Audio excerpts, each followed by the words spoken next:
क्या पुतिन करेंगे इस्लाम कबूल? पुतिन इस्लाम कबूल करने वाले हैं। हेलो एवरीवन, अस्सलाम वालेकुम दोस्तों, मेरा नाम है इकराम और आप देख रहे हैं आई के रिएक्ट। दोस्तों, आज की वीडियो में हम जानेंगे कि क्या पुतिन इस्लाम कबूल करने वाले हैं। चलिए वीडियो को शुरू करते हैं। वीडियो का ओरिजिनल लिंक आपको डिस्क्रिप्शन में मिल जाएगा। रूस के राष्ट्रपति व्लादिमीर पुतिन बीते दिनों काफी सुर्खियों में हैं। ताज़ा मामला सोशल मीडिया पर वायरल उनसे संबंधित एक खबर से जुड़ा हुआ है, जिसमें उनके इस्लाम कबूल करने के बारे में बातें की जा रही हैं। व्लादिमीर पुतिन का पिछले कुछ सालों में जिस तरह से मुस्लिम देशों की तरफ झुकाव रहा है और जिस तरह से उन्होंने कुरान से अपनी मोहब्बत का इजहार किया है, इसने लोगों के बीच में कई बड़े सवाल छोड़ दिए हैं।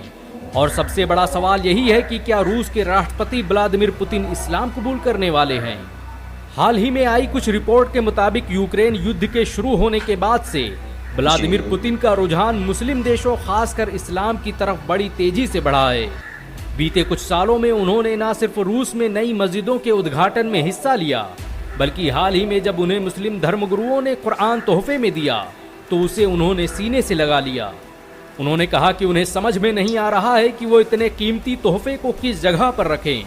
लोगों को कुरान का एहतराम करना चाहिए। पुतिन के इस बयान के बाद तो मानो पश्चिमी जगत में कोहराम मच गया। पश्चिमी देशों के बड़े बड़े एनालिसिस्ट और रणनीतिकार का कहना है कि पुतिन अपनी सत्ता को बचाने के लिए ऐसा कर रहे हैं। हालांकि इसके पीछे की सच्चाई क्या है ये तो वही जान सकते हैं, लेकिन इतना तो तय हो गया है कि जिस तरह से वो इस्लाम के करीब आ रहे हैं, इससे आने वाले दिनों में कोई बड़ी खबर सुनने को मिल सकती है। सोवियत यूनियन के टूटने और 1990 के दशक के बाद रूस का रुझान मुस्लिम देशों की तरफ ज़्यादा रहा है और पुतिन के सत्ता में आने के बाद उसने सऊदी अरब, तुर्की, ईरान से ताल्लुकात काफ़ी मजबूत कर लिए हैं। फिर चाहे डिफेंस का मामला हो या टेक्नोलॉजी का, इस समय ज़्यादातर मुस्लिम देश कहीं ना कहीं प्रत्यक्ष या अप्रत्यक्ष रूप से रूस से जुड़े हुए हैं।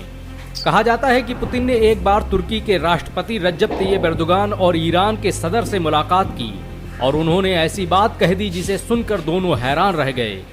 व्लादिमीर पुतिन ने कहा कि मुसलमान शिया सुन्नी मुद्दे पर हमेशा उलझे रहते हैं, हालांकि तुम्हारी धार्मिक किताब एकजुट होकर रहने की बात करती है। ऐसे में तुम सबको मिलकर रहना चाहिए। एर्दोगान और ईरान के सदर के सामने ये बात वो शख्स कह रहा था जिसे आज दुनिया पुतिन के नाम से जानती है। पुतिन अगर इस्लाम कबूल कर लेते हैं तो दुनिया के सामने एक ऐसी ताकत का सूर्योदय होगा जिसके आगे अमेरिका और तमाम पश्चिमी देश नतमस्तक दिखाई देंगे। पुतिन के इस्लाम कबूल करने से इसका असर रूस सहित दुनिया के अन्य देशों पर भी नजर आएगा और रूस की एक बड़ी आबादी मुसलमान बन जाएगी।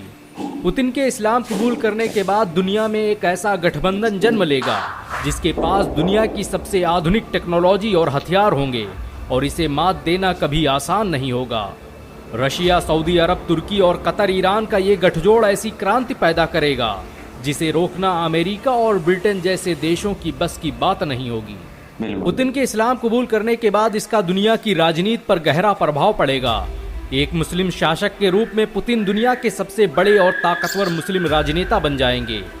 इस समय रूस की सत्ता और उसकी ताकत व्लादिमीर पुतिन के हाथ में है। अगर वो इस्लाम कबूल करते हैं तो वो अपनी शक्तियों का प्रयोग रूस को एक इस्लामी राज्य में परिवर्तित करने में लगा सकते हैं, जिससे रूस क्षेत्रफल के लिहाज से दुनिया का सबसे बड़ा इस्लामी देश बन सकता है। इस समय वैसे भी रूस में चेचनिया और दूसरे बहुत से राज्य मौजूद हैं जहां पर सबसे ज्यादा आबादी मुसलमानों की है। सोच कर देखिए, अगर रजब तैयब एर्दोगान, मोहम्मद बिन सलमान, तमीम बिन हमाद, ईरान के इब्राहिम रईसी के साथ मोहम्मद व्लादिमीर पुतिन नाम का शख्स बैठा हो तो दुनिया की सुपर पावर का रुख किधर होगा। आज भी रूस में रमजान कादिरोव नाम का मुसलमान पुतिन का सबसे करीबी दोस्त माना जाता है। पुतिन पहले से ही रूस में इस्लाम को बढ़ावा देते रहे हैं। इस समय रूस में हजारों मस्जिदें मौजूद हैं और ज्यादातर मस्जिदों का निर्माण पुतिन की दौरे हुकूमत में हुआ है। चेचनिया में बनी मस्जिद अहमद कादिरोव को पुतिन ने 2013 में रूस का दूसरा सबसे प्रभावशाली राष्ट्रीय प्रतीक भी घोषित किया। आज भी रूस के विभिन्न राज्यों में 2.5 करोड़ से अधिक मुसलमान रहते हैं। एक आंकड़े के मुताबिक 2050 तक रूस की आधी आबादी मुसलमान हो जाएगी। पुतिन इस्लाम कबूल करें या ना करें, लेकिन उनके इस्लाम कबूल करने की खबरों ने मुस्लिम विरोधियों में हलचल जरूर पैदा कर दी है। अल्लाह से दुआ है कि वो पुतिन को हिदायत दे और उन्हें इस्लाम कबूल करने और उस पर अमल करने की तौफीक अता फरमाए। दोस्तों, इस वीडियो में इतना ही। दोस्तों उम्मीद करता हूँ ये वीडियो आप लोगों को पसंद आई होगी। अगर वीडियो पसंद आए तो वीडियो को लाइक कर दो और अपने तमाम दोस्तों में वीडियो को शेयर कर दो और वीडियो की राय कमेंट बॉक्स में जरूर दीजिएगा। दोस्तों मिलते हैं नेक्स्ट वीडियो में, तब तक के लिए अल्लाह हाफिज।